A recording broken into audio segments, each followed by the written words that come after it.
saat ini khususnya di rutan Brimob sudah dapat dikendalikan. Negara dan seluruh rakyat tidak pernah takut dan tidak akan pernah memberikan ruang sedikit pun pada terorisme dan juga upaya-upaya yang mengganggu keamanan negara.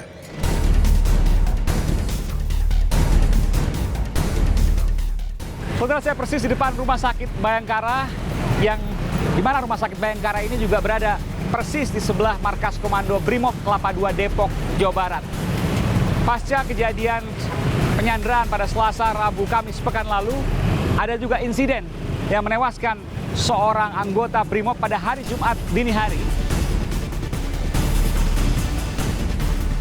Saudara, saya juga mendapatkan sebuah video di mana ada seorang yang tak dikenal dan dicurigai menggunakan masker, kacamata hitam, dan penutup kepala yang tengah mengamati kejadian, dan ia persis berada di depan Rumah Sakit Bayangkara Polri.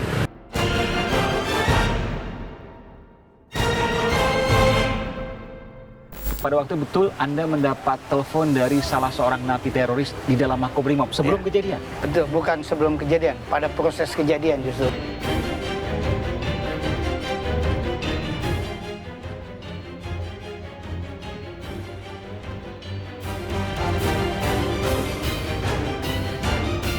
Saudara, Anda bisa melihat sendiri, ada pengamanan yang begitu luar biasa ketika ada mobil yang mencurigakan di belakang saya, dan langsung lakukan pemeriksaan.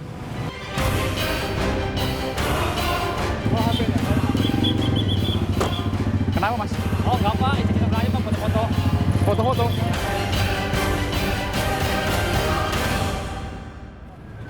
Misi tolong. Udah tenang aja, tenang. Wes mas. Udah mas, cukup mas.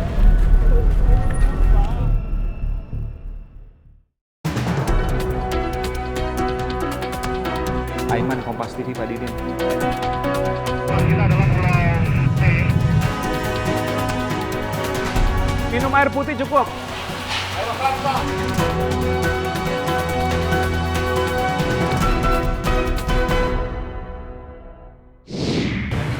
Saudara, 36 jam drama penyanderaan terjadi di Makobrimob Depok, Jawa Barat. Napi teroris yang melakukan. Ada ratusan dari mereka di sana masih diselidiki berapa yang menjadi aktor utama. Merampas senjata hingga amunisi berlimpah. Bahkan di dalam membentuk formasi layaknya penembak jitu di markas polisi. 5 personil Polri gugur karena aksi ini. Dengan sadis mereka dieksekusi. Sebuah tragedi yang terjadi di tempat kesatuan elit Polri. Saudara, saya Aiman Wicaksono. Saya berada persis di depan Makobrimob Kelapa II Depok, Jawa Barat. Ikuti saya dalam Di Balik Tragedi Makobrimob.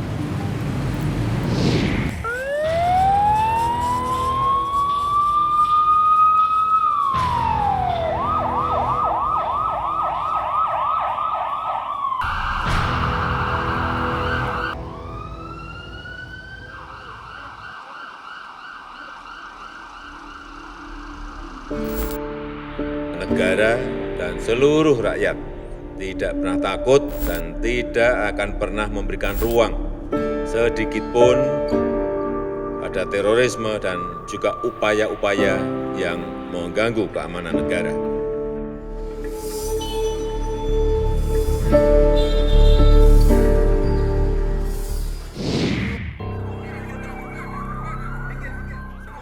Bom di 3 gereja di Surabaya dalam waktu berdekatan terjadi di hari Minggu. Korban tewas berjatuhan, demikian pula dengan korban luka jatuh lebih banyak. Kejadian yang hanya berselang 2 hari dari suasana mencekam 36 jam penyanderaan di Makobrimob Kelapa II Depok, Jawa Barat. Ratusan tahanan teroris bentrok dengan sejumlah petugas di markas pasukan elit Polri. Tahanan ya keribut dengan beberapa petugas. Nah, saat ini kami sedang melakukan tindakan-tindakan kepolisian, baik soft approach maupun tindakan-tindakan lain. Korban luka baik dari petugas, ya, tapi lukanya tidak serius dari petugas. Saya kira itu ya. Kerusuhan di Makobrimob dipicu seorang tahanan teroris, Wawan Kurniawan alias Abu Afif. Wawan membuat gaduh dan memprovokasi tahanan lain. Ia marah saat dilarang menerima makanan yang dibawakan keluarga. Pukul 8 Selasa malam, Wawan dan sejumlah tahanan mendobrak ruang pemeriksaan. Bentrokan tak terhindarkan. 9 anggota brigade mobil bergelut dengan banyak tahanan dan narapidana teroris. Akibatnya, 5 polisi tewas, 3 menyelamatkan diri, dan 1 polisi, Brigadir Kepala Iwan Sarjana, disandra. Sementara itu, 1 napi teroris tewas saat kejadian. Tim negosiasi Polri pun segera didatangkan untuk membebaskan sandera. Polisi memasang kawat berduri, mengamankan area Makobrimob dan menutup akses persis di depan markas komando. Informasi kerusakan dan penyanderaan polisi di dalam Makobrimob menyebar cepat di media sosial. Siang harinya, Menko Polhukam Wiranto menyatakan ada korban tewas dalam insiden ini. Pelaku kerusuhan yang kita hadapi saat ini adalah para penindak terorisme dalam tahanan. Justru mereka melakukan satu aksi, ya, menyandera, merampas senjata, menyiksa, bahkan membunuh dengan keji aparat keamanan yang bertugas, ya, di rumah tahanan itu. Proses negosiasi terus berlangsung hingga lebih dari 24 jam. Kamis dini hari, para tahanan teroris melepas sandera Bribka Iwan Sarjana. Sandera ditukar dengan makanan bagi 155 tahanan teroris. Hingga akhirnya penyanderaan polisi di Makobrimob berakhir Kamis pagi pukul 7. Operasi penanggulangan pembebasan sandera yang dilakukan oleh narapidana teroris sudah selesai, ya, sudah selesai dengan aman, terkendali, dan seluruh napi teroris sejumlah 156 menyerahkan diri. Ternyata rekan-rekan sekalian, mereka selama 40 jam melakukan penyanderaan dan mereka juga melakukan kegiatan-kegiatan perakitan bom dan sebagainya. Dan itu tadi yang diledakkan adalah hasil-hasil bom yang sudah berhasil dirakit, ya. Selama 36 jam, para tahanan teroris menguasai puluhan senjata dan ratusan amunisi. Senjata dirampas dari para petugas dari almari gudang penyimpanan berada di dekat sel tahanan teroris. 36 senjata laras panjang dengan jarak tembak hingga 800 meter dikuasai. Demikian pula dengan ratusan amunisi. Bahkan para tahanan juga sempat merakit bom yang bahannya didapatkan dari sejumlah barang bukti. Kepiawaian menggunakan senjata dan penguasaan seluruh blok rutan membuat para tahanan teroris berani melawan petugas. Bahkan mereka membentuk formasi layaknya penembak jitu di sekeliling rutan blok A, B, dan C khusus teroris. Akibat kerusuhan ini, 5 polisi gugur.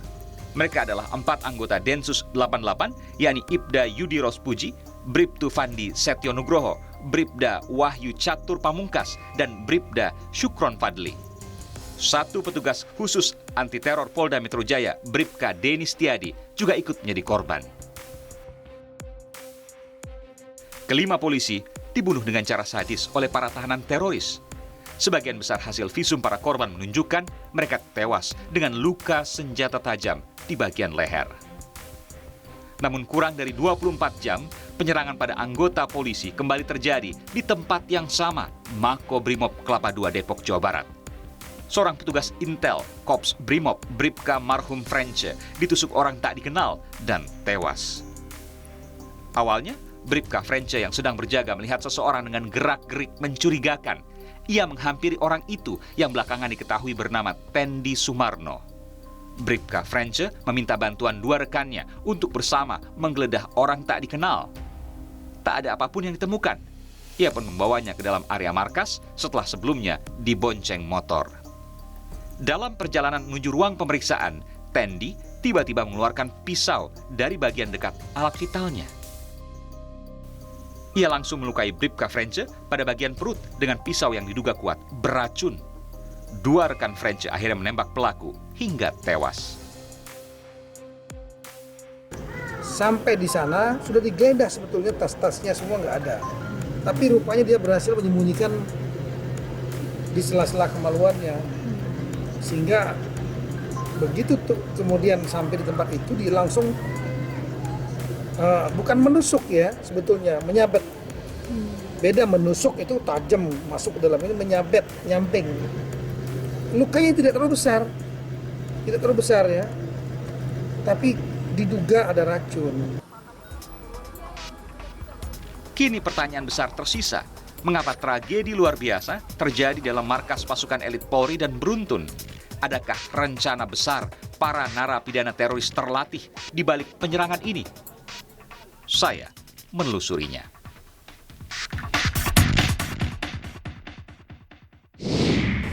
Saudara, saya juga mendapatkan sebuah video di mana ada seorang yang tak dikenal dan dicurigai menggunakan masker, kacamata hitam, dan penutup kepala yang tengah mengamati kejadian.